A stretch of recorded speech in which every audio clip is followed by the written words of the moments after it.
All right, fastest 15 minutes on the internet, fastest 15 minutes in social media. My name is Judson Powell. And hit the subscribe button, hit the like button, hit all the buttons for me. Thank you very much. I appreciate that. I'd like to talk about Africa versus China. And, we've been having a lot of battles lately. Shout out to Babyface. I don't know. Look, I don't know what Teddy be thinking, but he be, Anyway, never mind. I'm not even gonna say nothing about these internet battles anyway. But we have a real live battle, Africa versus China, and I got some thoughts about that. And the reason why I got some thoughts about it is because all of a sudden, and y'all know that I'm constantly like combing through the media. Now I know that there is a racist undertone to everything that's going on. And I think that, when I first heard that China was sending a large contingent of people there, the first thing I thought was, here goes the colonizers again. This time they're just different, but they're still colonizers. That's what they are. And my hope was, and my, even comments and stuff that I made, was that Africa needs to kick everybody out. Africa for Africans and the descendants of Africans. That's what Africa should be for. And here's the reason why. The real reason is that all of the so-called valuable commodities on the earth come out of Africa.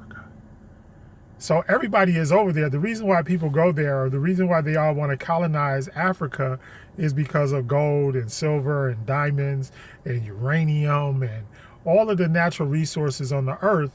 Basically, they can be found in Africa. But what they're trying to do is they're trying to go over there, and as usual, they're trying to steal them.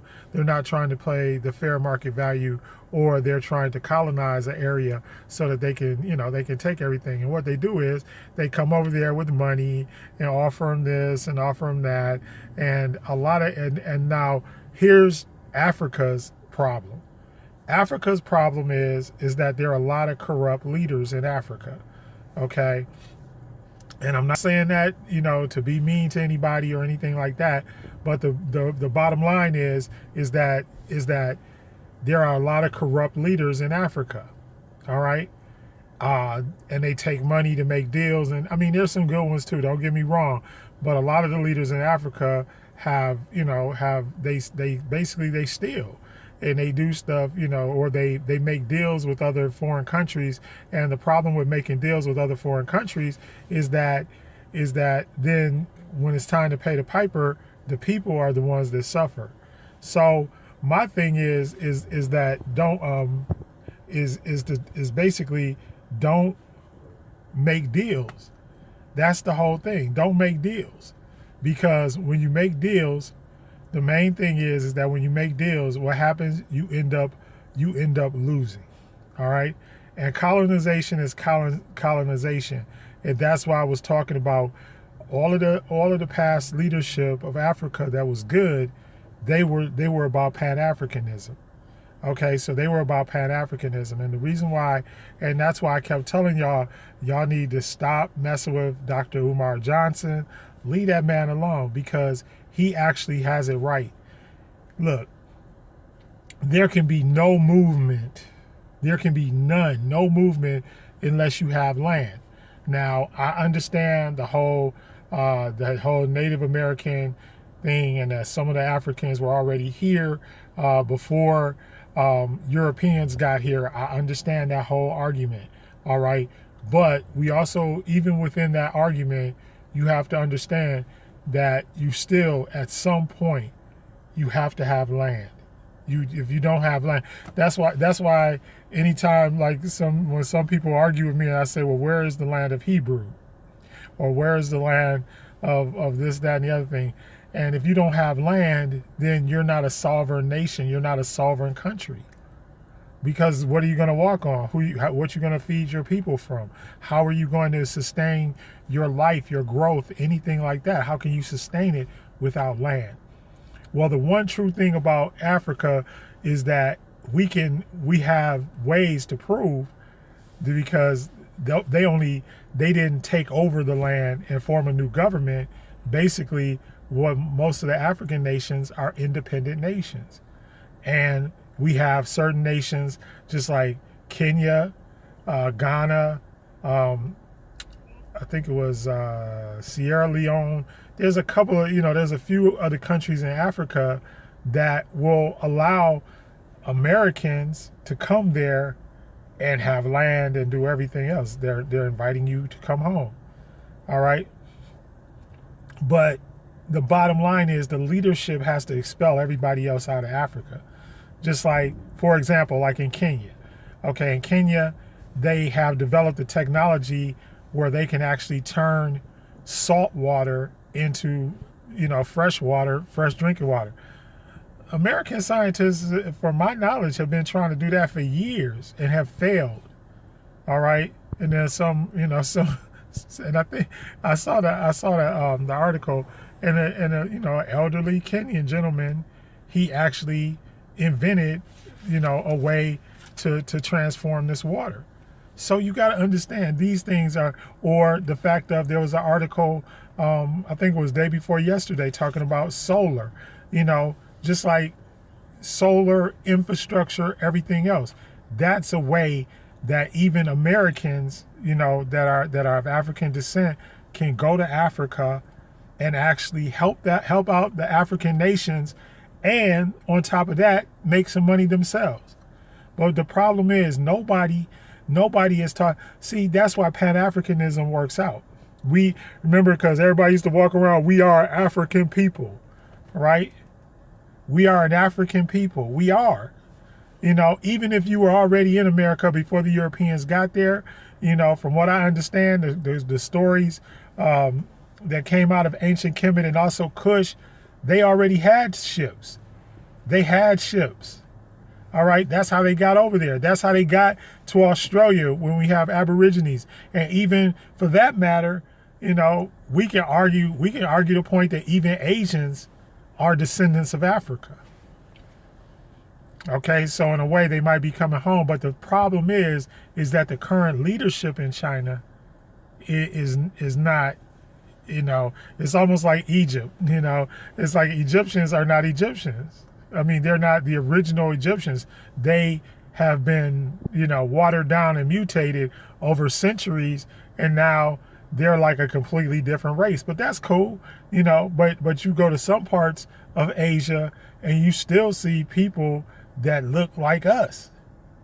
All right. The same thing when you go to, and then we have all of these things going on about Native Americans, and the Cherokee Nation kicking black people out, or that they owned slaves at one point, and this, that, all of that has to be squashed. And we have to, but being able to have Africa for Africans is crucial. It's crucial because it's our land. It's our homeland. It's the motherland. And like I said, all of the resources in the earth come from there. So what y'all arguing about? What y'all fighting about? But as far as all this stuff, and then the other argument is, well, should African Americans, for lack of better terminology, should African Americans boycott Chinese stores? Well, y'all should have been doing that a long time ago. Once again, we come up and we're like the only country. We're the only country. We're sitting here. We got neighborhoods. We don't own none of the other stores. I remember growing up, none of the stores. And whenever a black person opened a store, nobody supported them. I mean, that's a fact. But we have to start spending our money with ourselves and supporting ourselves. We can't expect nobody, for us to sit up there and complain and argue about it is ridiculous. That's why I don't really do a lot of posts like that. I mean, seriously, if y'all gonna, so you mean to tell me that y'all can't get together out of all of the disciplines in beauty,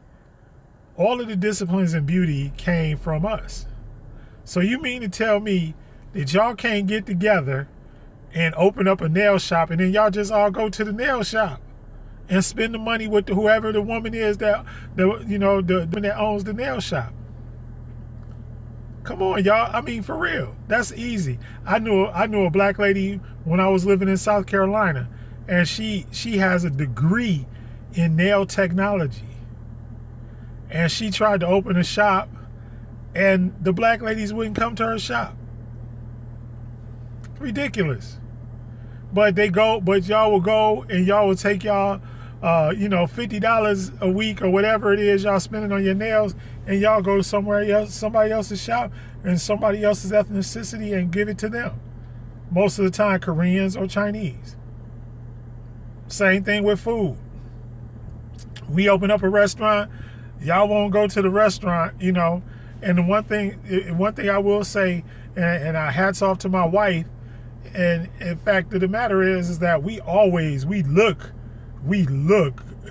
consciously look for restaurants that are owned by people from our diaspora. Eat some Ethiopian food. Eat some Jamaican food. It just doesn't, because we got a bunch of them around. Go and eat and patronize them, and don't try to be cheap. Just whatever they asking for the money, give them the money. There's a reason why they asking for that money, because they need it. You can't, and then we always talk about, well, why can't we do like the Jews do? Because the Jews, when they walk in someplace, they say, look, give me whatever y'all got, and I'll pay the price. They don't try to, even though they get played all the time, as a stereotype that they're always trying to juice somebody down or make somebody sell them something cheaper. But in reality, that's not true.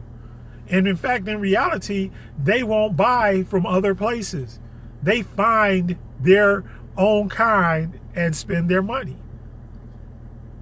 So you mean to tell me, and I used to find that in law all the time. Everybody, we know the same. Look, black lawyers, we know the same law that everybody else knows. The law books at Howard are no different from the law books at Harvard. Trust me. And as a matter of fact, some of the lawyers at Howard are better than the lawyers at Harvard. And in fact, I went to what they call the lowly third tier law school. And even at my lowly third tier law school, in the courtroom, we destroy people. You know why? Because we work and we work harder, because we don't go in on our reputation. We go in on hard work and making sure that it pays off. And then from the other flip side of that, what I'm about to say is that if you're running a business, do your best. Give 100% to every customer, especially if they black. If they come in there, roll out the red carpet for them. My dad owned car dealerships, and I have never seen so many black people come in begging. It's like, look, y'all, can y'all just buy the car? The car you're not going to go to the white boy and get a cheaper price for the car. And we selling cars, you selling cars at you're giving black people a deal. 1%. We never charged a black person over 1% markup on any car. But they swore up and down, once again, Malcolm X, I love you, brother. I love you, great ancestor. Once again, though, we think that the white man's ice is colder, and it's not. Same thing. And our food tastes better. In fact, when you go to a white restaurant, who's in the back cooking? I'm just, I'm not trying to bring up, I'm not trying to make this, any more racial than it is, but think about it. When you go to a white restaurant, who's in the back cooking? I'm just saying. In fact, I even knew of a Chinese restaurant in Detroit. They had some good Chinese food, but guess what? It was a black lady back there cooking that Chinese food. And that's why the Chinese food was good. Trust and believe. So look, y'all. So if you want to make this thing change, you got to change it yourself. Your oppressor is not going to free you.